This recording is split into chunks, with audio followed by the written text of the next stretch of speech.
सुनील शुक्ला, आपको क्या लगता है कि योगी आदित्यनाथ का जिस तरीके का नेचर है और उनका बड़ा वो रहता है कि एक दफे ठान ली तो ठान ली, तो ऐसी सूरत में क्या वो अंसारी परिवार को एक्सेप्ट कर पाएंगे एनडीए के का पार्ट होते हुए बीजेपी के करीब आने?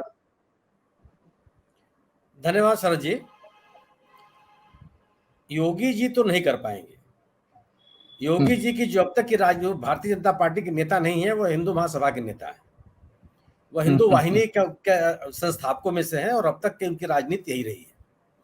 और जो उनकी राजनीति करने का तरीका है वह उनके लिए स्वीकार करना मुश्किल है।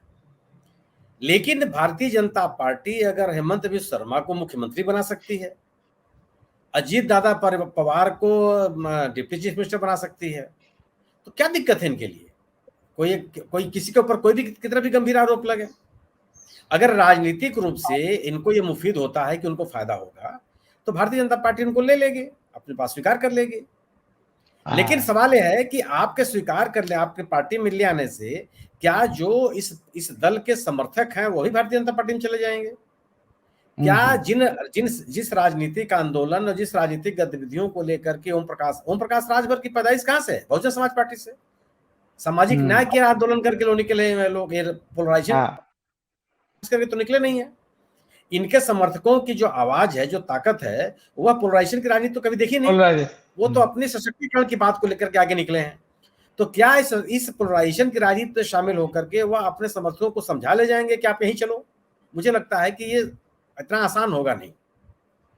निश्चित रूप से राजभर समुदाय में ओपी राजभर का एक अच्छी पकड़ है, इसे कोई इनकार नहीं कर सकता। चंदौली, गाजीपुर, बलिया, आजमगढ़, मऊ, ये जो पूरा का पूरा बेल्ट है, इसमें ओम प्रकाश राजभर ने काम किया। कुछ इलाके बुंदेलखंड के भी हैं जहाँ इन्होंने काम किया और इस बिरादरी को जागरूक किया।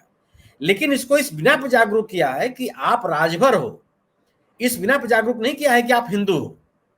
हिंदू खतरे में इसलिए आप एक हो जाओ, इस बात का नारा इन्होंने दिया था नहीं। और जिस तरह की राजनीति इन्होंने की, और अगर उनकी ताकत के पीछे सबसे एक बड़ी ताकत है मुख्तार अंसारी परिवार का। मुख्तार अंसारी के बड़े भाई अफजाल अंसारी कम्युनिस्ट पार्टी के नेता रहे हैं। वो किसी दलीय जातीय संगठन या समूह के नेता नहीं रहे कभी। उन्होंने अपनी राजनीति कम्युनिस्ट पार्टी से शुरू किया था।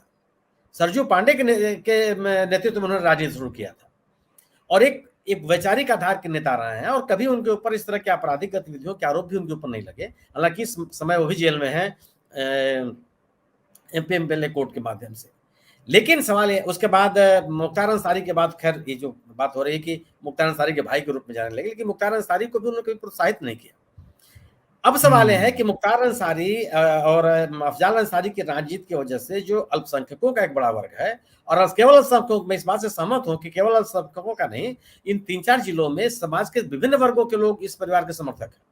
उन्होंने अपनी पैठ बनाई है और उस पैठ की वजह से जो ताकत मिलती है सुभाषपा को, वह मुख्तार अंसारी परिवार से मिलता है। बिल्कुल बिल्कुल। उस जो समर्थक अफजाल अंसारी के लोग रहे हैं या जो समूह के लोग हैं, क्या वह भारतीय जनता पार्टी के साथ चले जाएंगे, भारतीय जनता पार्टी को मतदान कर देंगे? मुझे लगता है कि इसमें बहस होगी। यह सामान्य रूप से इसको स्वीकार नहीं किया जा सकता। यह राजनीतिक कंपल्सन हो सकता है कि भारतीय जनता पार्टी ने अगर अब मुख्तार अंसारी परिवार को अपने साथ जोड़ने के लिए कोशिश कर रही है या कर रही है। दूसरा सवाल यह है कि क्या सुभाषपा के राजनीति में आने, सुभाषपा को लेने के बाद मनोज सिन्हा साहब का क्या होगा? जो गाजीपुर के राजनीति वो करते रहे हैं, वो कहाँ जाएंगे? और अगर आप उनको बलिया ले जाने का प्रयास करेंगे तो मस्त साहब का क्या होगा? भरत सिंह उनको तो देखिए, उनको तो मेन स्ट्रीम राजनीति से वैसे ही किनारे कर दिया। लेफ्टिनेंट गवर्नर हो गए, वहां हैं कश्मीर में, तो उनका अगर वो स्वीकार कर लेते हैं तो कोई दिक्कत नहीं है। पॉलिटिक्स अगर आप योगी जी की राजनीति को आप इस तरह समझिए कि कितने धूम धड़ाके से AK शर्मा साहब उत्तर प्रदेश आए थे, क्या हुआ था उनका? कितना धूम धड़ाका मचा था, जबकि वो प्रधानमंत्री के यहाँ से आए थे। वही क्या हुआ? तो योगी जी की अपनी राजनीति करने का तरीका है और जिस तरह की राजनीति वो करते हैं, उस तौर तरीके में मुख्तार अंसारी परिवार को अपने साथ ले लेना, मुझे लगता है कि उनके समर्थकों में भी एक नाराजगी होगी। बिल्कुल। अब तक मुख्तार अंसारी और अतीक के परिवार को टारगेट करके आप कानून व्यवस्था को बेहतर होने का दावा करते रहे हैं। लोगों में सुरक्षा का भाव पैदा हुआ हो चाहे न हुआ हो, अपराधियों के खिलाफ कोई बहुत निर्णायक कार्रवाई आपका हुई अभियान अभियान उसी तरह से चलता रहा है। अभियान उससे चलता रहा और एक नैरेटिव बनाने की कोशिश की गई कि बड़े पैमाने, और इनकी जो कंस्टिट्यूएंसी थी वो खुश भी हो रही थी। हाँ। लेकिन जो गैर कानूनी तरीके, गैर संवैधानिक तरीके अपनाए जा रहे थे, उसे एक वर्ग में नाराजगी भी थी। ऐसा भी नहीं था कि पूरा का पूरा समाज उसका समर्थक हो गया था, लेकिन जो इनकी कंस्टिट्यूएंसी वो खुश थी कि ठीक है, कोई बात नहीं, चल रहा है, बहुत अच्छा हो रहा है, अच्छा कम से कम इनके खिलाफ कार्रवाई तो हो रही है। थे कि क्या आपको इस बात से संतोष नहीं है कि बड़ा भारी माफिया मार दिया गया, लेकिन किस तरीके से मारा गया इसे भस्म लोग करने के लिए तैयार नहीं थे। हाँ। तो वह जो नैरेटिव बनाने की कोशिश की जा रही थी, क्या मुझे लगता है कि क्या उस पर धक्का नहीं लगेगा? क्या उसके बिना पर जो एक लाभ लेने की कोशिश की जा रही थी, उसको आप उतनी सफलतापूर्वक उसका लाभ आपको मिल जाएगा? मुझे लगता है कि ऐसा हो नहीं पाएगा। तो पूर्वी उत्तर प्रदेश में स्थिति होगी, जितने जो है आपके इलाके हैं, और अगर मान लीजिए कि घोसी में ही है, तो घोसी को अपने कब्जे में लेने के लिए तो दारा सिंह चौहान को भी अपने साथ लेके चले गए। लेकिन सवाल यही है ना कि इनका जो समर्थक है, जो एक सामाजिक आंदोलन से निकला है, उसके साथ क्या होगा?